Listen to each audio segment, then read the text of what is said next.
اعوذ باللہ من الشیطان الرجیم بسم اللہ الرحمن الرحیم الصلاۃ والسلام علیک یا سیدنا یا رسول اللہ وعلی آلک و صحابک یا سیدنا یا حبیب اللہ۔ ایک مرتبہ حضرت سیدنا عمر فاروق رضی اللہ عنہ آپ کے دور خلافت کے اندر ایک پہاڑ کی غار سے اچانک آگ کے شعلے بلند ہوئے تو اس نے ارد گرد کی جگہ کو اپنی لپیٹ میں لے لیا، تو لوگ سب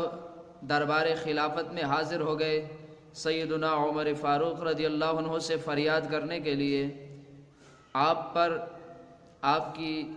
عظمت پر قربان جاؤں، بڑے جلیل القدر صحابی اور ایسے ہوتے ہیں حکمران کہ رعایا پہنچی کہ ہمیں اس آگ سے چھٹکارا چاہیے، تو آپ نے حضرت تمیم داری کو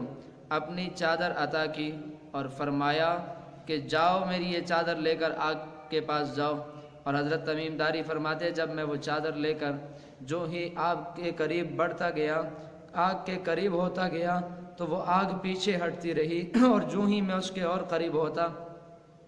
یوں کہ میں غار تک پہنچ گیا تو وہ آگ، آپ فرماتے ہیں کہ غار کے اندر چلی گئی۔ فرماتے ہیں میں وہ چادر لے کر غار کے اندر داخل ہوا تو وہ آگ بالکل بجھ گئی، اس کے بعد کبھی نمودار نہ ہوئی۔ تو یہ تھا حضور علیہ السلام کے غلاموں کی حکمرانی، یہ تھی مدینہ کی ریاست اور مدینہ کی ریاست کی برکتیں کہ وہ لوگ،